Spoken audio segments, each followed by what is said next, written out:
भारत के जैनी वीरों, तुम सुन लो कथा पुरानी। सम्मेद शिखर पर्वत है, सिद्धों की अमित निशानी। उस पद को सिर पर धज लो, जो कहती अमर कहानी।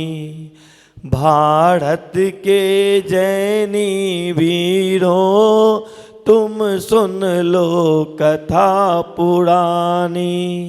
अब हम अनुरोध करेंगे छुल्लक जी से कि गुरुजी आज के प्रवचन बेला प्रारंभ करें, जिससे हम अपने जीवन को धन्य बना सकें। ओम नमः सिद्धेभ्यः।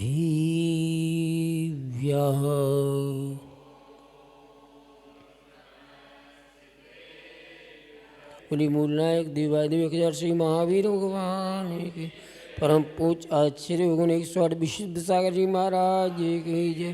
परम पूज मुनिवर 108 अर्जित सागर जी महाराज की जय। उत्तम तप धर्म की जय।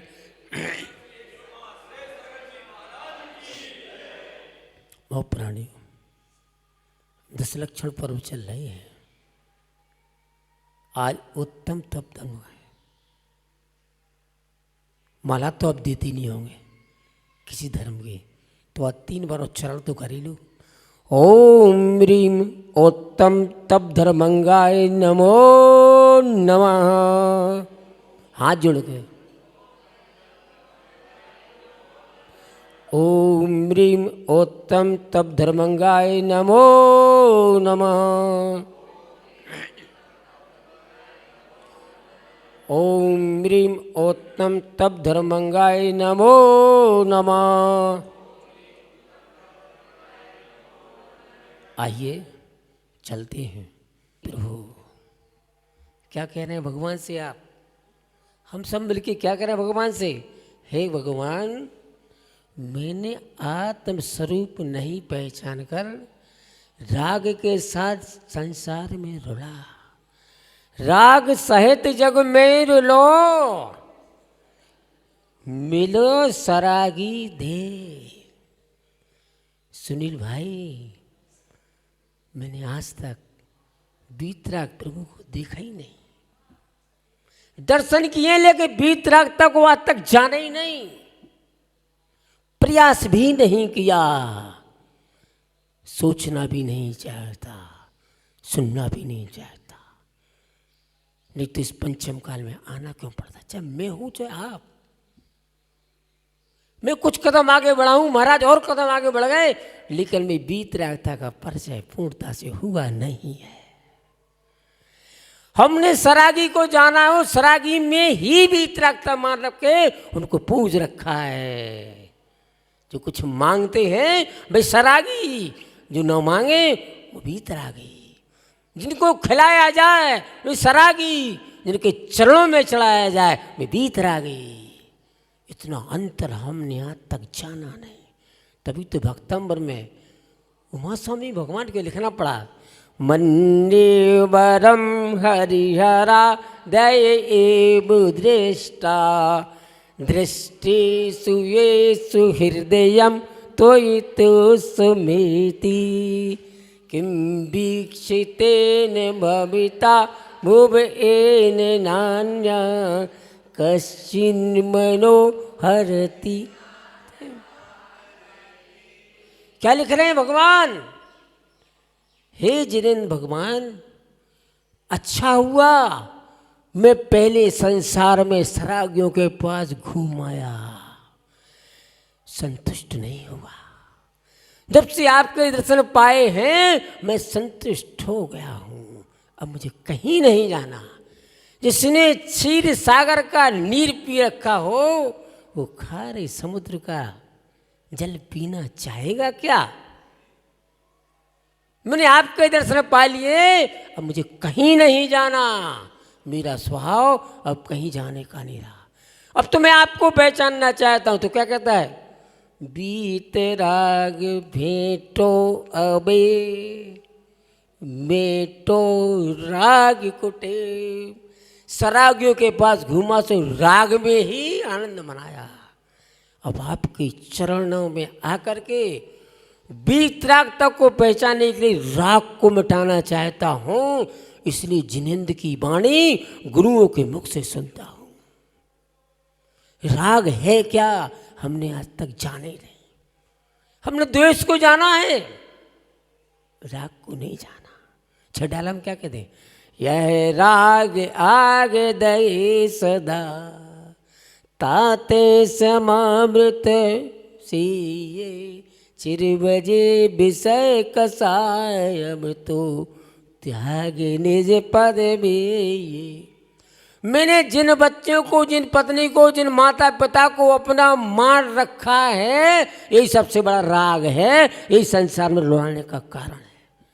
द्वेषी और दुश्मन तो सामने दिखाई देता है कि दुश्मन से बचना है। जो असली दुश्मन है, चाहे वे माता पिता हो, चाहे पत्नी हो, चाहे बच्चे हो, चाहे नाती नता हो, चाहे रात रिश्तेदार हो, वीतराग की दृष्टि से वीतराग मार्ग की सभी दुश्मन है, दुश्मन।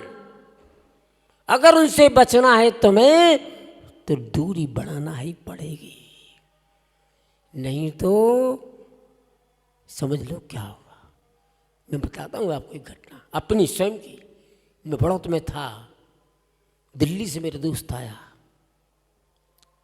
मेरे को महाराज से मुलाकात कर दर्शन करा दो। ठीक है, मैंने कहा 4 बजे 5 बजे जाना, रुक जाना थोड़ा, एक मंदिर के दर्शनों कराना। वो महाराज के दर्शन किए, उसकी पूर्ति हुई, वो 4 बजे आ गया, मुझे जाना।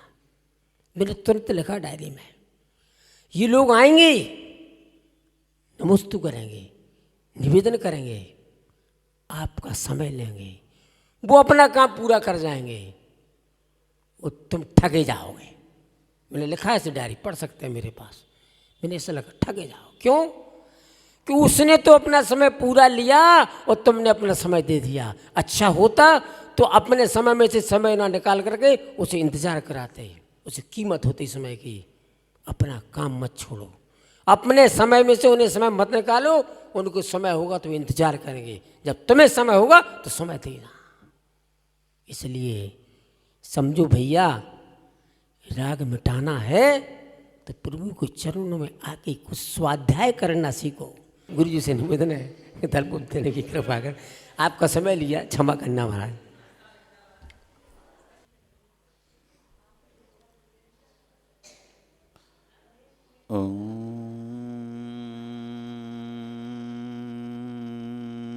नमः सिद्धेभ्यः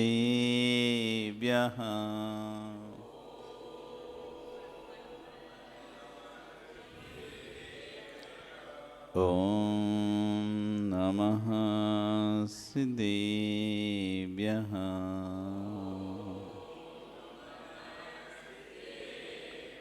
ॐ नमः सिद्धेभ्यः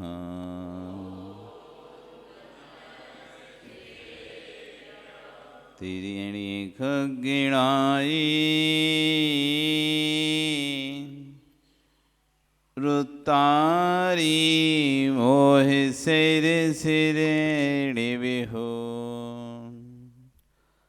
आयरी राउ पसियो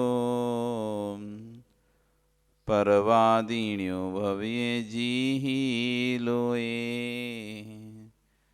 नमो अरिहंताणं नमो सिद्धाणं नमो आयरीयाणं नमो वज्रायाणं नमो लोये सव्यसाहुणं। बोलिए अनंत अनंत से परमेष्टि भगवान की, आदिरम आदिनाथ भगवान की, वर्तमान शासनिक महावीर भगवान की, आचार्य श्री कुंद कुंदेव स्वामी महाराज जी की, आचार्य गुरु विश्वसागर जी महाराज जी की, अहिंसा में विश्व धर्म की।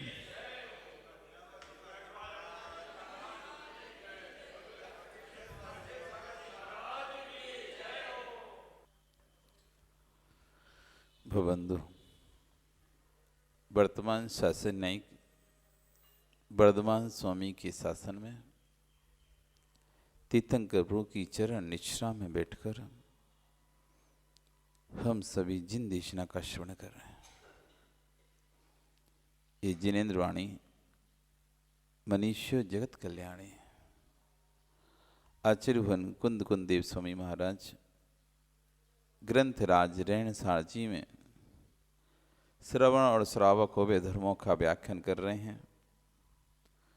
तो वहीं आचार्य भवन विशुद्धाचार्य जी महाराज उस रैणसार ग्रंथ पर अपनी देशना को दे रहे हैं। आज आचार्य भवन कुंद कुंद देव स्वामी महाराज ग्रंथराज रैणसार जी में कह रहे हैं, परमात्मा सम्यत के कारण से पूज्य है। सम्यत का महत्व तिहु लोक तिहु काल में ना सम्यक्तम सम किंचित त्रय काले त्रि जगत्यपि। तीनों लोक कहें, तीनों काल कहें, संपूर्ण पदार्थ कहें, तीनों लोकों में तीनों कालों में जो भी पदार्थ हैं उन सब पदार्थों में कहें, ना सम्यक्तम समम किंचित त्रय काल्यम त्रि जगत्यपि श्रेयो श्रेयास मिथ्यात्म सम ननु बताऊं। सम्यत के समान कोई भी श्रेय वस्तु नहीं है। इस सम्यत के महत्व को समझाने के लिए आचार्य वनाज कह रहे हैं कि परमात्मा भी बनेगा तो सम्यक्त से ही बनेगा। यदि सम्यक्त नहीं है तो परमात्मा अपने को प्राप्त नहीं कर सकता। जीव को स्वाध्याय करना चाहिए। जब तक स्वाध्याय नहीं करेगा तब तक उसको अपने हित अहित का विज्ञान नहीं होगा। जब तक स्वाध्याय नहीं करेगा तब तक भारी क्रियाओं में उलझा रहेगा, भारी कार्यों में उलझा रहेगा। स्वाध्याय करना चाहिए। कल जब दोपहर में स्वाध्याय चल रहा था, जब उसमें आया मुनिवृत्त पाल अनंत बार ग्रह भिको उपजायो तो पै निज ज्ञान बिना सुख लीस न पायो। कि इस जीव ने मुनि व्रतों को भी अनंत बार धारण किया, एक दो बार नहीं धारण किया, अनंत बार। अनंत समझते हैं जिसका कोई अंत ही नहीं है। इतनी बार उसने मुनि व्रतों को धारण किया है। ये जीव सुख की खोज में लगा रहा और इसने अनेक प्रकार के साधनों को संसाधनों को जोड़ा, लेकिन आत्मज्ञान के बिना क्या था वो आत्मज्ञान? सम्यक था, अपने और पर के भेद का विज्ञान था। मेरा क्या है और मेरा क्या नहीं है, बस इतनी सी चीज का निर्णय करना ही है सम्यक दर्शन। मेरा क्या है और मेरा क्या नहीं है, इतना सा निर्णय करना है। जैसे आप अपने सब सामग्रियां रखी हो तो उसमें से छांटते हो कि हमारी सामग्री ये है, ये दूसरे की है, हमारी है, छांटते हो ना। ऐसे ही अब जगत की सामग्री में से छांटना है आपको।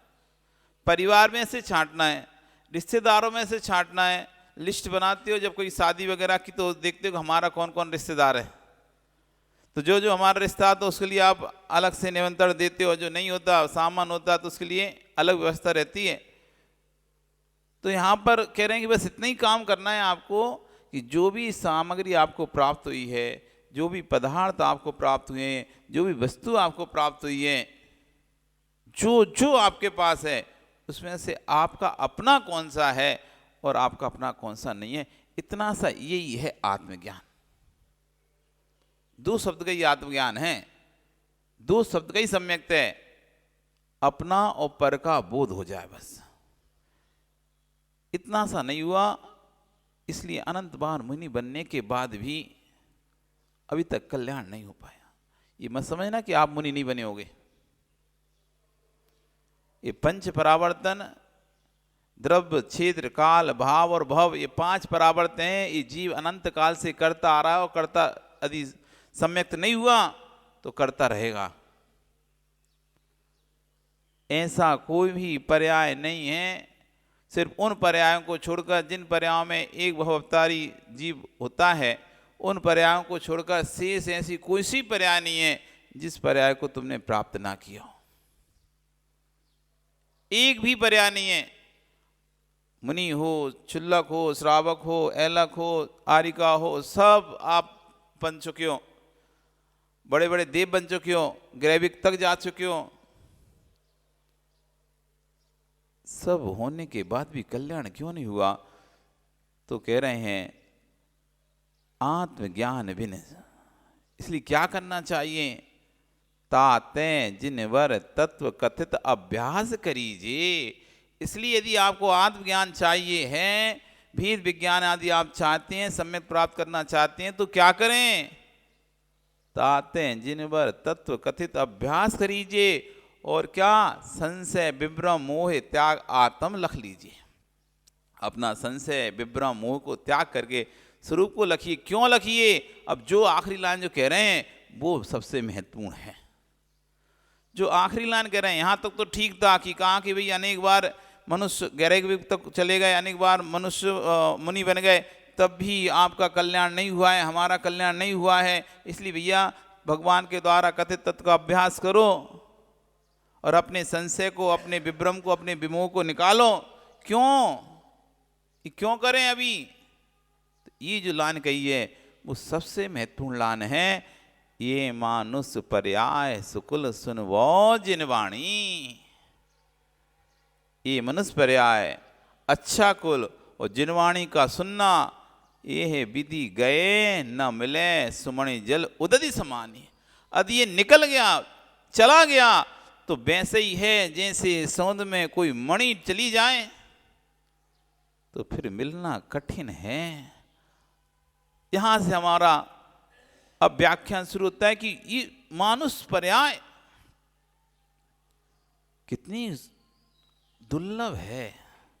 कल हमारा विषय चल रहा था, पुण्य से पुण्य को बढ़ाता है सम्यक दृष्टि जीव।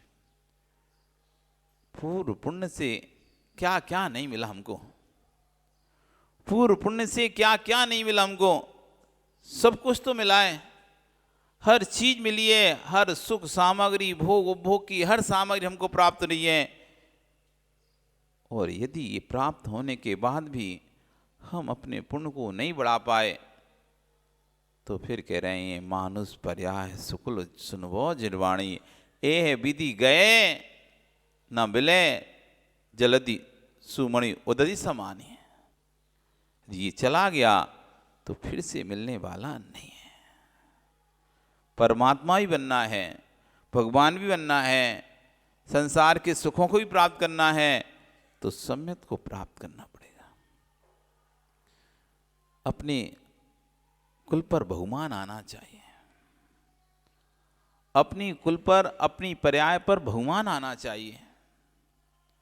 जब तक जीव को अपनी वस्तु पर बहुमान नहीं आता ना, तो तब तक उसको अपनी वस्तु की कीमत नहीं होती है। बहुमान आना चाहिए कि इस कुल में सम्यक के बहुत साधन हैं। अन्य कुलों में तो सम्यक उत्पत्ति के साधन कम हैं। जिनवाणी सुनने मिलती कहाँ है? सच्चे ना देव का स्वरूप उन्हें बताने वाला कोई है, ना सच्चे गुरु का स्वरूप कोई बताने वाला है, ना सच्चे धर्म का स्वरूप कोई बताने वाला है। अब जब कोई बताने वाले ही नहीं है वहां पे, तो उनको स्वरूप पता कैसे चलेगा? और जब पता चलेगा ही नहीं तो सम्यक होगा कैसे? वो तो पूर्व का कोई पुण्य रहे और पूर्व का जाति ईश्वर का कोई कारण बन जाए तो ही सम्यक अन्य संप्रदाय में प्राप्त कर लेगा, बाकी तो नहीं कर पाएगा। जैन संप्रदाय में ही रहकर उसे सम्यक के बारे में सुनने मिल रहा है, सम्यक के बारे में सोचने मिल रहा है, सम्यक के बारे में बोलने मिल रहा है और सम्यक आचरण करने मिल रहा है।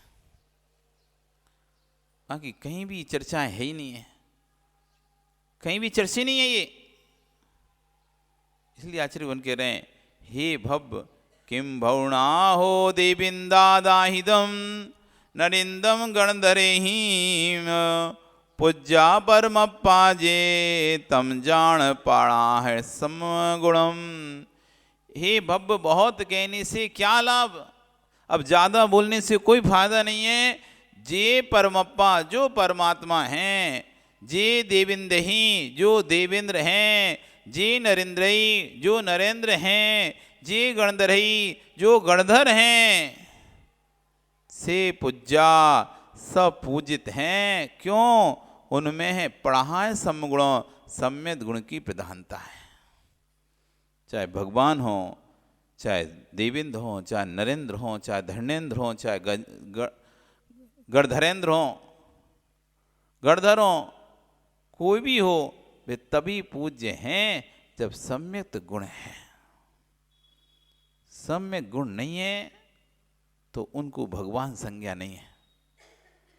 जिनको आप भगवान बोलते हैं, भगवान बोलते हैं, यदि उनमें भगवान में आप बोलते हैं तो पहले गुण देखो, सम्यक गुण है क्या। यदि सम्यक नहीं है तो भगवान संज्ञा को प्राप्त नहीं होते। इसलिए हमारे भगवान बनने से पहले उन्हें छायक सम्यक्त होता है। पहले सहायक सम्यक्त होता है, पहले मोहिनी कर्म का क्षय करके सम्यक दृष्टि होती है। जब तक मोह छाछ ज्ञान दर्शनावर्ण छाछ केवलम, मोह का क्षय पहले होता है, उसके बाद ज्ञानावर्णी दर्शनावर्णी और अंतराय कर्म का क्षय होता है। जब तक मोह का क्षय नहीं होगा तब तक ज्ञानावर्णी दर्शनावर्णी अंतराय कर्म ही नष्ट नहीं होते हैं। मोह छाछ मोह का क्षय होते ही उन्हें सहायक सम्यक्त प्राप्त हो जाता है, सहायक सम्यक्त प्राप्त होता है। और जैसे ही सहायक सम्यक्त होता है, केवल ज्ञान केवल दर्शन प्रकट हो जाता है, अनंत सुख प्रकट हो जाता है, अनंत चतुष्टय प्रकट हो जाते हैं। सहायक सम्यक्त ज्ञान सुख दर्शन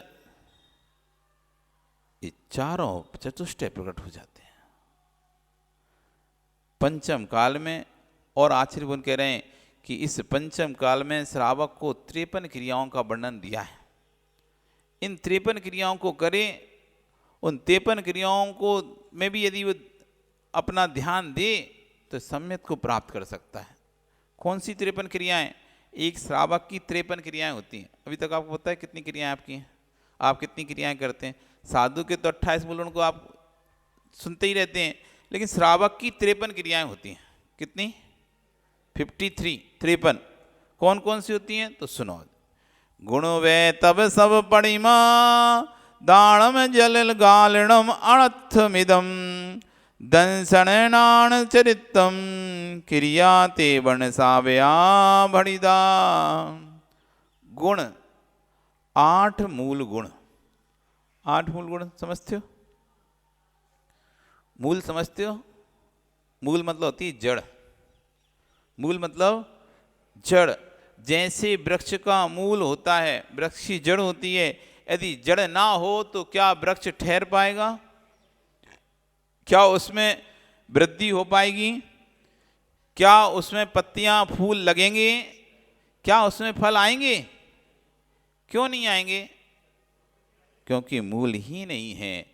ये मूल है। मूल मतलब बेस। मूल मतलब बेस। यदि वो होगा तो ही वस्तु होगी, यदि वह नहीं है तो वस्तु भी नहीं है। इसलिए कहा श्रावक के 8 मूल गुण हैं। इस श्रावक के अंदर होना जरूरी है, अनिवार्य है। नहीं तो श्रावक ना तो जिनवाणी सुनने का पात्र है, ना अभिषेक करने का पात्र है, ना आहार दान देने का पात्र है। आचार्य अमृतसर स्वामी ने स्पष्ट कर लिखा है पुरुषार्थ सिद्धि उपाय में कि जिस श्रावक के पास 8 मूल गुण नहीं है, वो ना तो भगवान का अभिषेक करने का पात्र है, ना जिनवाणी सुनने का पात्र है, ना साधुओं को दान देने का पात्र है। क्यों? ये मूल गुण है। मूल बेस है ये। यदि बेस ही नहीं होगा तो व्यक्ति नहीं होगा। कौन से मूल गुण? 8 मूल गुण। मध्य मांस मधु का त्याग। मध्य त्याग, मांस त्याग, शहद का त्याग। 3 मकार जिन्हें बोलते हैं, इन 3 मकारों का त्याग। 5 अणुव्रत, अहिंसाणुव्रत, सत्याणुव्रत, आचर्याणुव्रत, परिग्रह परमाणुव्रत, स्वदार संतोष व्रत। ये 5 अणुव्रत और 3 मकार। मध्य मास मधु त्यागा, सहाणु पंच, साथ में 5 अणुव्रत, ये अष्टमूल। आचार्य भगवान समद्भक्त स्वामी महाराज रत्नकांड श्रावकाचार में 8 मूल गुणों की जब वर्णन करते हैं तो क्या बोलते हैं? 3 मकारों का त्याग करो और 5 अणुव्रतों को धारण करो, ये श्रावक का अष्टमूल गुण है। दूसरी व्याख्या में 3 मकारों का त्याग करो और 5 उदंबर फल, उदंबर नहीं छोटे फल, छोटे फल बरगद का, पीपल का, उमर का, कटुमर का, ये फल जिनको तोड़ने से अनेक जीव उसमें से निकलते हैं, ऐसे 5 अंजीर, आकर, पाकर आदि, ये सब जो उदंबर फल हैं, इन सब फलों का त्याग करना। 5 तो उपलक्षण मात्र हैं, 5 तो उपलक्षण मात्र हैं, और भी जो उदंबर फल हैं, जो भी ऐसे फल हैं जिन फलों को तोड़ने से उसमें से जीव निकलते हैं, ऐसे 5 उदंबर फलों का त्याग और 3 मकार, मध्य मास मधु, ये 8 वस्तु का त्याग करना, ये अष्टमूल गुण है। आप लोगों ने लिया नियम अष्टमूल गुण का? कभी अष्टमूल गुण का कभी नियम लिया कि मैं 8 मूल गुणों को पालन करूंगा, चाहे 5 अणुव्रत वाला मूल गुण का पालन करूं, चाहे 5 उदंबर फल वाला करूं। 3 मकार तो दोनों में सेम ही है। मध्य मास मधु का त्याग आप लोगों को सबका है, मध्य मास मधु का त्याग तो आप लोगों का ही, कोई दिक्कत नहीं है, पर बहुत संभल के करना। इस त्याग बहुत आपको आसान लग रहा है, डायरेक्ट इनडायरेक्ट, चाहे डायरेक्ट हो चाहे इनडायरेक्ट हो, किसी भी प्रकार से कोई छूट नहीं रहती। फिर इसमें मध्य मास मधु का त्याग किया आपने, अब सीधे नहीं खाएं, यदि दवाइयों में भी डला होगा ना तो भी आप वो दवाइयाँ नहीं खा सकते, तो आपको देखना पड़ेगा। हर किसी में नहीं रहता, जिसमें रहता है उसी में ही रहता है, तो बहुत चीजें छोड़ना पड़ेगा। फिर बहुत चीजों में रहता है, तो जिन वस्तुओं में मधु डला हो वो मधु नहीं खा सकते आप। सीधा मधु तो आप खाते नहीं हो, लेकिन जिनमें हनी डला हुआ है ऐसे पदार्थ भी आपको नहीं खाना है। फिर जिनमें एल्कोहल है ऐसे सिरप आपको नहीं पीना है। जिनमें एल्कोहल लिखा रहता है, राहुल, सिरप में लिखा रहता नहीं रहता एल्कोहल, तो खांसी का सिरप, कफ सिरप, ये सिरप, वो सिरप, ऐसे सिरप कोई भी आप नहीं पी सकोगे। एल्कोहल जहाँ जिसमें एल्कोहल डला है, शराब डला है, वो कोई भी, क्योंकि वो मदिरा हो गया ना, रूप अलग है, वैसा नशा नहीं चढ़ा, लेकिन नशा तो उसमें भी है? मात्रा कम है, लेकिन है उसके अंदर उसकी मात्रा। जिन वस्तुओं में एल्कोहल हो, जिन वस्तुओं में जीवों की चर्बी डलती हो, ऐसे फास्ट फूड, चाइनीज फूड अनेक आते हैं, वो सभी नहीं खाना। यदि मध्य मास मधु का त्याग है कि नहीं? बोलो अब संदीप, है ना? है?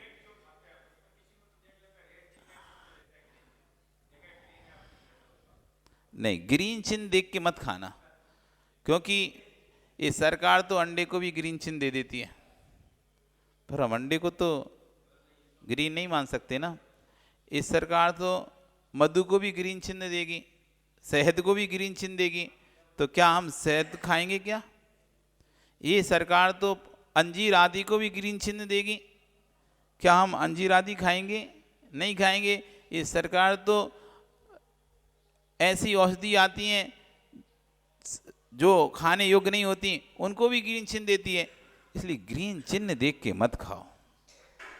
ग्रीन चिन्ह का मानक दंड हमारे जैन दर्शन का मानक दंड नहीं है।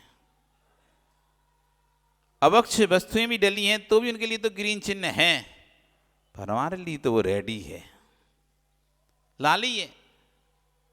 एल्कोहल डला है कप सिरप में, तो क्या रेड लगेगा? क्या ग्रीनी चिन्ह लगाया उसमें तो है? चिन्ह ही नहीं लेते, लो हटाओ, चिन्ह ही खत्म कर दिया। और लगा भी देंगे तो ग्रीन ही लगाएंगे वो। बहुत सारे ऐसे बिस्कुट्स आदि हैं, केक आदि हैं जिनमें अंडा डाला जाता है, लेकिन चिन्ह तो ग्रीन ही रहता है। उनमें अंडा डाला जाता है जिससे कि उसमें फूलापन, मुलायमपन आ जाए। ऐसे पदार्थों को नहीं खाना यदि आप मद्य मांस मधु के त्यागी हैं तो। यदि आपको लगता है मैं जैन हूं और मेरा मद्य मांस मधु का त्याग है, मैं संकल्प पूर्वक मद्य मांस मधु को नहीं खाता हूं, तो आपको अपना विवेक ध्यान रखना पड़ेगा। आप उन सामग्रियों से बचें जिन सामग्रियों में मद्य मांस मधु डलता है, जिन सामग्रियों में अवश्य अंडे आदि डलते हैं। चाहे किसी की पार्टी में जाएं, चाहे किसी की शादी में जाएं, पहले पूछ लो ये केक आया कहाँ से? बेकरी से आया है या आपने घर में बनाया है? बेकरी से आया है या घर में बनाया है, अथवा किसी जैन के घर से बन के आया है? बहुत सारे जैन लोग भी तो केक बना के बेचते हैं ना। जैन के घर से आया है तो ठीक है, पक्का मानो वो नहीं डाला होगा उसने अंडा। लेकिन आपने हमें नहीं पता, हमने तो बेकरी से मंगाया है, हमने तो बेकरी वाले को बोला, उसने ला के दिया है, तो फिर ये पता नहीं कि इसमें क्या हो सकता है। उसमें कुछ भी हो सकता है, अंडा हो भी सकता है, नहीं भी हो सकता है। तो ऐसे केक को फिर मत खाओ जिस पर तुम्हें विश्वास ही ना हो कि इसमें है कि नहीं है। तुम श्योर ना कह सको कि नहीं इसमें है ही नहीं, क्योंकि ये तो जैन के यहाँ से बना है, जैन से हम खुद उसके घर में बनाते हैं, लेके आए हैं, तो ठीक है वहाँ तो नहीं हो सकता। लेकिन जिस बेकरी का से आप लेके आए हो उसको पता ही नहीं उसके पास आया कहाँ से, ना आपने पूछा ना उसने बताया। जिसके घर में आप गए थे वो तो केक ला के रखा है बस। तो आप ऐसे केकों को मत खाओ, अपने धर्म को भ्रष्ट मत करो एक केक खा के। कितना खाओगे? एक बाइट कितना खपता है? एक बाइट इतना सा, उसके बाद तो कुछ है ही नहीं है। उस एक बाइट के लिए आप अपने धर्म को मत नष्ट करो, अपने नियम को मत तोड़ देना, मत खाना केक वगैरह। अष्टमूल गुण मद्य मांस मधु त्यागा। मद्य का, मांस का, मधु का त्याग करो, दृढ़ता पूर्वक करो। ऐसी दवाइयों का सेवन नहीं करना, ऐसे इंजेक्शन नहीं लगवाना जिनमें मांस का उपयोग हुआ हो, ऐसे इंजेक्शन भी नहीं लगवाना। हमने बोला ना, चाहे डायरेक्ट या इनडायरेक्ट, ये मूल गुण है। मूल गुण, मांस खाने की छूट नहीं होती। क्या आप सोचो बाहर की छूट, बीमारी की छूट, ना बीमारी की, ये मूल गुण है ना। जो मूल होता है उसमें छूट नहीं होती। जैसे 28 मूल गुणों में कोई छूट नहीं मिलती हमको, वो तो पूरे ही पालना पड़ेगा आपको। केस लॉन्च किए नहीं, बीमार है तो केस लॉन्च चलो ऐसे कटिंग करा लेंगे। मरते भी हैं, संलिखना भी पड़े हैं, संस्तर भी पड़े हैं। यदि केस लॉन्च का टाइम है तो संस्तर पर भी केस लॉन्च करेंगे उनके। मरणासन मतलब शरीर में ताकत भी नहीं, बिल्कुल भी हिम्मत भी नहीं है, और यदि उनका केस का समय हो गया है, 4.5 महीने लगभग होने वाले हैं, तो उनको तब वहां पर भी, वहां उस अवस्था में भी केस लॉन्च करवाना ही पड़ेगा उनको। कोई छूट नहीं है। अरे ये तो ऐसे बीमार पड़े, हिल डुल खा ही नहीं पा रहा, तब भी केस लॉन्च। हाँ, तब भी केस लॉन्च करना। बाल नहीं भी होंगे ना, तब भी उन्हें उपवास करना पड़ेगा। अगर वो सोचे कि बाल उड़ गए, सब बाल चले गए, जब है ही नहीं तो केस लॉन्च क्या करना, तब भी उन्हें नियम से 4 महीने के अंदर अंदर इस भावना को भाते हुए कि मैं केस लॉन्च करता हूं, उस दिन का उपवास करना पड़ेगा। केस हो तो भी और केस ना हो तो भी। कभी कभी किसी के सिर के बाल पूरे उड़ जाते ना, साफ हो जाते, टिकली हो जाती है, गंजी हो जाती है। चेहरे में बाल, दाढ़ी मूछ आती नहीं थी और सिर के बाल जो थे वो उड़ गए, वो तो क्लीन दिखेगा, क्लीन दिखता है। लेकिन तब भी उसको केस लॉन्च का एक बाल ना भी हो, तब भी उसको वो करना पड़ेगा कार्य, वो प्रक्रिया विधि करनी पड़ेगी और उपवास करना पड़ेगा, आवश्यक है, अनिवार्य है, छोड़ नहीं सकता। ऐसी मांस त्याग हमारा मूल गुण है। अब इसमें कोई प्रकार की छूट नहीं होती। महाराज जी बीमारी में खा सकते हैं क्या? इसमें बीमारी में खाने की छूट नहीं है।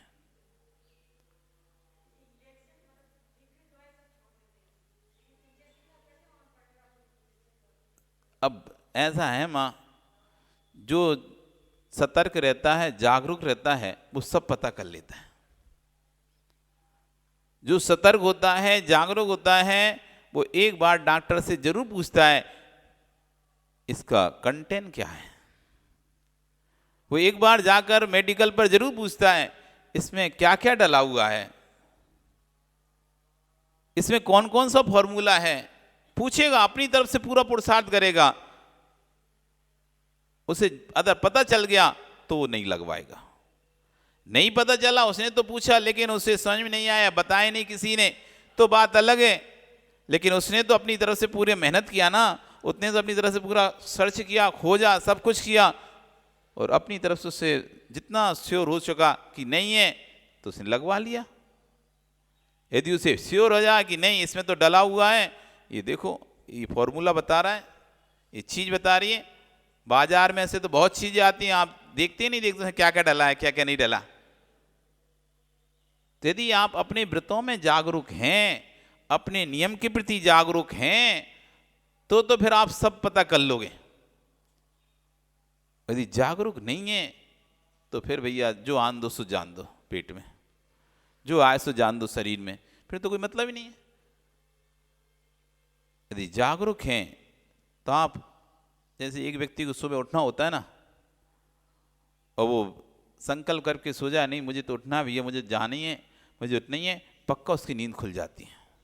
और जिसको तो उठना ही नहीं है, अब कितने ही अलार्म बजते रहे, कितना ही कुछ होता रहे, उसे तो उठना ही नहीं, सोच के सो जाए मैं तो आज कितना ही उठा, मैं उठाऊंगा ही नहीं। जब उठूंगा नहीं तो वो कोई बात ही नहीं, फिर अलार्म या कोई चीज़ भी क्या काम करेगी। तो ऐसी जो व्यक्ति अपने व्रतों के प्रति जागरूक होता है, वो सब पता कर लेता है, सब देख लेता है कि किस दवाई में जो दवाई खा रहा हूँ। अपने जब तक उसको विवेक रहता है तब तक तो पूरा जागृत रहता है। अब असहाय हो गया, पड़ा हुआ है बिस्तर पर, घर के लोग क्या लगवा रहे हैं वो विषय अलग हो गया, लेकिन स्वयं जब तक चेतना है, स्वयं के अंदर जब तक जागरूकता है, स्वयं के अंदर चेतना है, जब तक विवेक है स्वयं के अंदर, तब तक तो वो ऐसे किसी पदार्थ का सेवन नहीं करता। कोई छूट नहीं। ये मूल गुण है, मूल गुण। ना बाहर की छूट, ना बीमारी की छूट, ना एन की ना कैन की। मांस त्याग है आप लोगों का।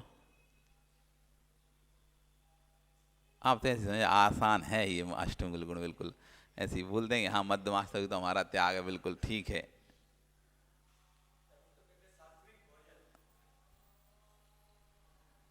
त्याग आचरण कितने कड़क भाषा में बोल रहे हैं।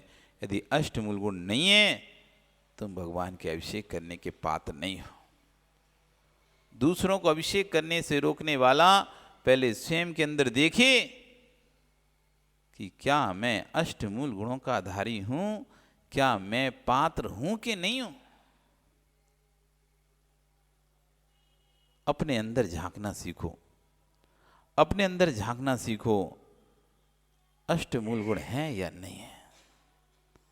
जब मूल ही नहीं है फिर शेष की चर्चा ही क्या करेंगे। जब मूल ही नहीं है तो शेष की चर्चा ही व्यर्थ है।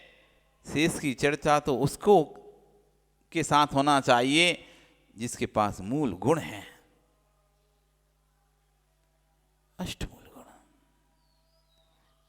53 क्रियाओं में पहली क्रिया है 8 मूल गुण, मध्य मास मधु त्याग और 5 उदंबर फल। है त्याग आपका? अब बोल मत देना 5 उदंबर फल तो हम त्याग कर देंगे, क्योंकि तुमने बोल दिया ना तो भैया बहुत सारी औषधि हैं। पूछ लो सुभाष जी से, जिसमें अंजीर आदि पाकर आदि सबको उपयोग होता है। आयुर्वेद इनको तो उनके आयुर्वेद के लिए तो ये कुछ है ही नहीं ना, अभक्ष। आयुर्वेद में तो अदरक सबका उपयोग होता है, लहसुन के उपयोग होता है, अंजीर आदि का उपयोग होता है। तो आपको वहाँ भी बड़ा सोच, आप ये आयुर्वेदिक के नाम पे कुछ ही मत खा लेना। आयुर्वेद समझ के, आयुर्वेद में तो मांस की बहुत सारी दवाइयाँ हैं, उनका भी उपयोग होता है आयुर्वेदिक के नाम पे। कस्तूरी, हिरण के नाभि से निकली हुई कस्तूरी, वो भी आयुर्वेदिक के नाम पर आयुर्वेद दवाइयों में होती है। गौमूत्र आयुर्वेदिक के नाम पर दवाइयों में डला हुआ होता है। इसलिए हर आयुर्वेद के नाम पे हर चीज खाने योग्य हो जरूरी नहीं है। तो पंच उदंबर फल, हाँ हमारा हम तो खाते नहीं है, आप सीधे नहीं खाते, बिल्कुल सही बात है, लेकिन इनडायरेक्ट भी नहीं खाना है। डायरेक्ट तो सेवन नहीं होता है, लेकिन इनडायरेक्ट हमको औषधि के माध्यम से पता नहीं चलता और हम खा जाते हैं, हमने कहीं पूछने की कोशिश नहीं करती इसमें क्या था क्या नहीं है।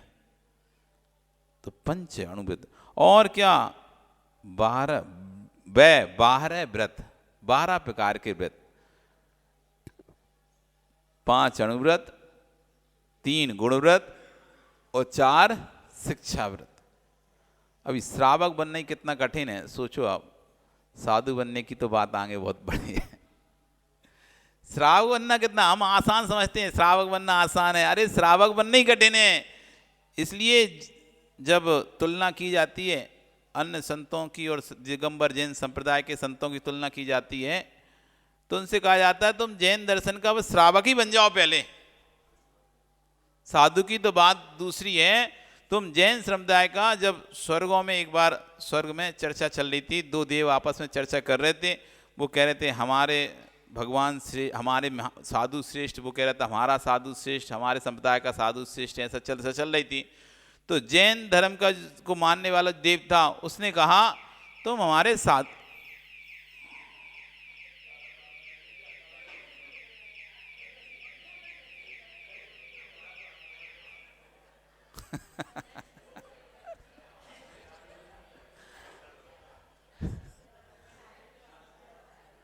जब चर्चा चल रही थी तो उसमें आप लोग भी थे सब लगता है।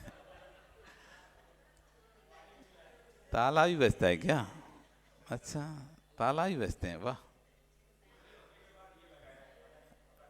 ठीक है, अच्छा ताला लगा था उन्हें, पता चल गया ये ताला भी बजता है। स्वर्ग में चर्चा चल रही कि दिगंबर, एक कह रहा है दिगंबर मुनि श्रेष्ठ हैं, एक कह रहा है नहीं हमारे साधु श्रेष्ठ हैं, हमारे महात्मा श्रेष्ठ हैं। दोनों देव आपस में चर्चा चल रही है।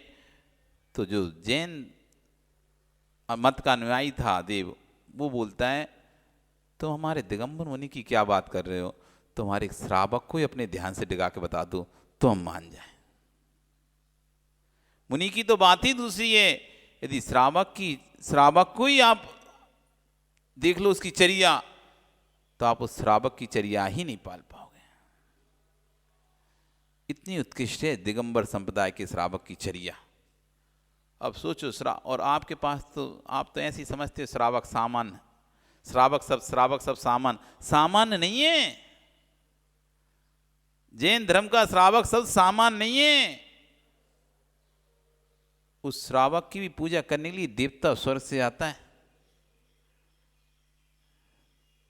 दर्शन मोह बस लेसना संयम, क्या बोल रहे थे वो श्रावक जिसके पास दर्शन मोहिनी कर्म के पास संयम का लेस भी नहीं है, तो भी संयम, तो भी सुरनाथ जजे है, तब भी उसके चरणों में सुर का नाथ सौदर इंद्र झुक रहा है। जिस श्रावक के पास संयम का लेस भी नहीं है, एक कण का भी संयम की नहीं है, तब भी उस श्रावक अपनी क्रियाओं में इतना दृढ़ है, उन क्रियाओं के कारण, उस सम्यत के कारण सुरनाथ जजे है। उस श्रावक के चरणों में बलिहारी है सुरनाथ, देवों के नाथ इंद्र लोग, वे उस श्रावक के चरणों पर आकर बलिहारी हो रहे हैं। ये महत्व, अभी श्रावक का ही महत्व दिया आप पता चल जाए तो साधु का महत्व अपने आप समझ में आ जाएगा आपको। कितना मुश्किल है श्रावक। अब 8 मूल गुण में तो आपका मुंह खुल नहीं रहा। 8 मूल गुण के लिए तो मुंह खुल नहीं रहा कि हाँ दृढ़ता से बोल सको हाँ हम 8 मूल गुणों का पालन करेंगे। उसमें भी अरे यार महाराज जी ऐसा बोल दिए, बीमारी की भी छूट नहीं है। अब तो पहले तो सोच रहे थे हाँ हमारा तो सब त्याग है, मद मांस मधुका ही त्याग है, 5 सितंबर फलक है, हम तो पास तो 8 मूल गुण हैं, बहुत ऐसे गर्व से आए थे। लेकिन जैसे ही सुना कि भैया सीधे हो, प्रत्यक्ष हो या प्रत्यक्ष हो, डायरेक्ट हो इनडायरेक्ट हो, किसी प्रकार से स्वस्थ हो अस्वस्थ हो, बीमार हो, मर भी क्यों ना रहे हो, तब भी मांस का सेवन नहीं कर सकते, सोई पीछे हट गए। आप सोचो 8 मूल गुण की पालने में ही जब पसीना आ रहा है तो ये तो 12 व्रतों को क्या पालेगा जी।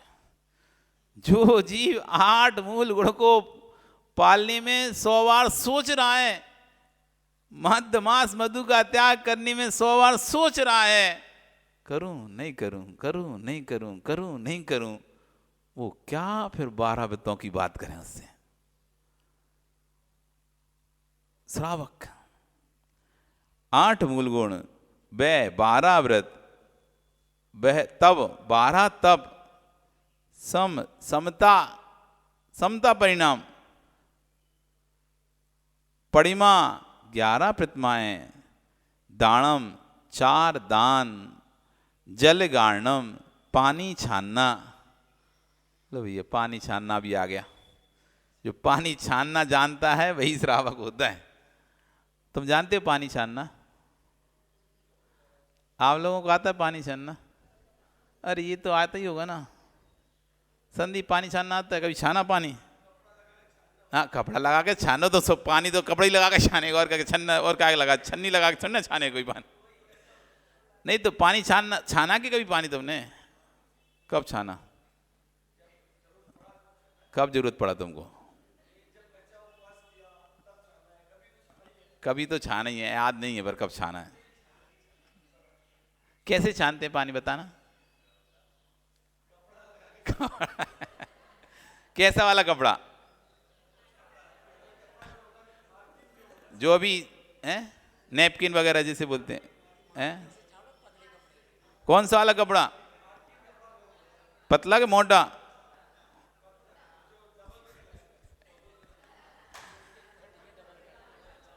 कपड़ा अभी पानी तो छाना, लेकिन ये नहीं पता पानी कहाँ से छाना।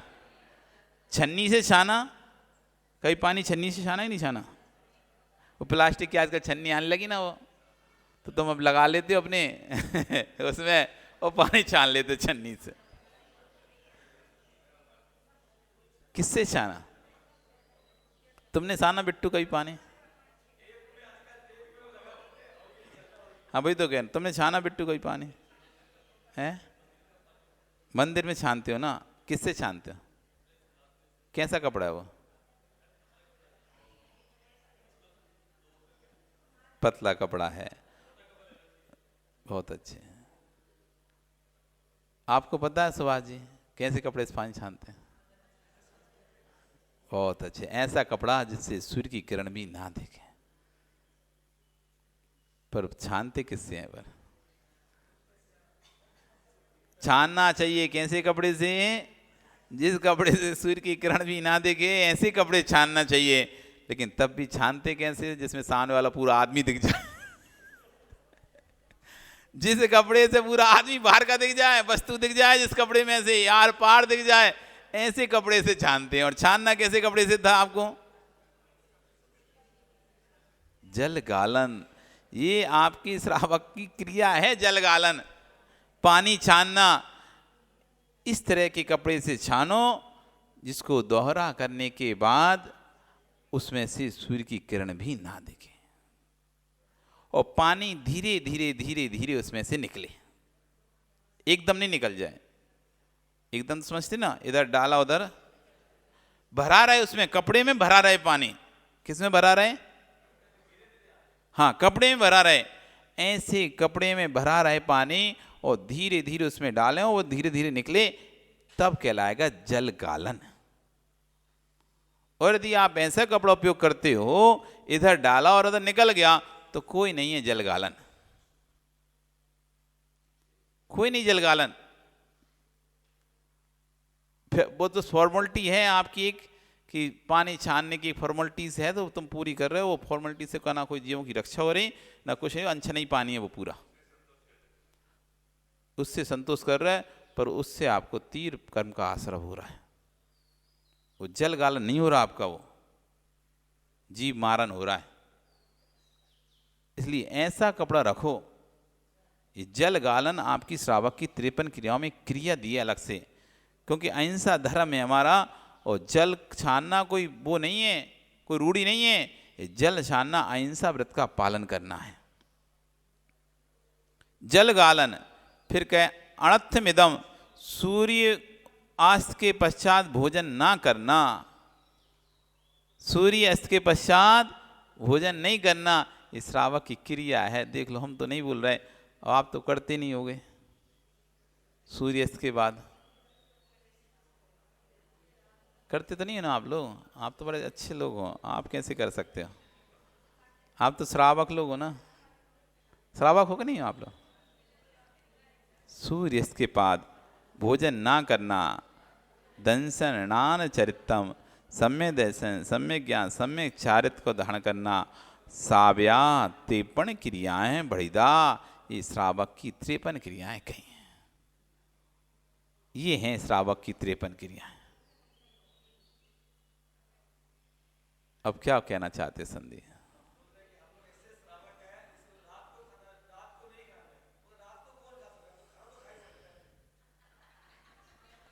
आप जैसे श्रावक ही तो हैं जो, हाँ यही तो है ना, इसलिए तो आप जैसे श्रावक ही तो हैं, तभी तो नरकों की पोस्टें भर रही हैं, नहीं तो कहाँ से भरती। आप जैसे श्रावक नहीं होते तो नरकों की जगह खाली होती।